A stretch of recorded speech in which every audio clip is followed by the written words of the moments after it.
మాజీ నేత సామాజిక కార్యకర్త గాదే ఎన్నయ్యను ఎన్ఐఏ అధికారులు అరెస్ట్ చేశారు. మావోయిస్టు విప్లవాన్ని కొనసాగించేలా ప్రేరేపిస్తున్నారనే ఆరోపణలతో గాదే ఎన్నయ్యను అదుపులోకి తీసుకున్న ఎన్ఐఏ అధికారులు నాంపల్లి కోర్టులో హాజరుపరిచారు. దీనిపై విచారించిన నాంపల్లి ఎన్ఐఏ కోర్టు ఆయనకు 14 రోజుల పాటు రిమాండ్ విధించింది. అనంతరం గాదే ఎన్నయ్యను చంచల్గూడ జైలుకు తరలించారు. ఎన్నయ్యపై ఉపా యాక్ట్తో పాటు బిఎన్ఎస్ 152, 13, 39 సెక్షన్ల కింద కేసులు నమోదు చేశారు.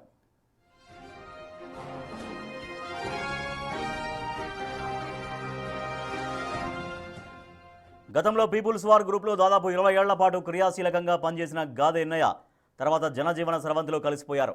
అయితే ఇటీవల మృతి చెందిన మావోయిస్టు కేంద్ర కమిటీ సభ్యుడు కట్టా రామచంద్రారెడ్డి ఆలియాస్ వికల్ప్ అంత్యక్రియల్లో ఆయన పాల్గొన్నారు.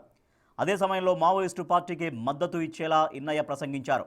మావోయిస్టు కార్యకలాపాల్ని ముందుకు తీసుకెళ్లడంతో పాటు విప్లవాన్ని కొనసాగించేలా ఎన్నయ్య ప్రేరేపించారంటూ ఎన్ఐఏ అధికారులు ఆయనపై కేసు నమోదు చేశారు.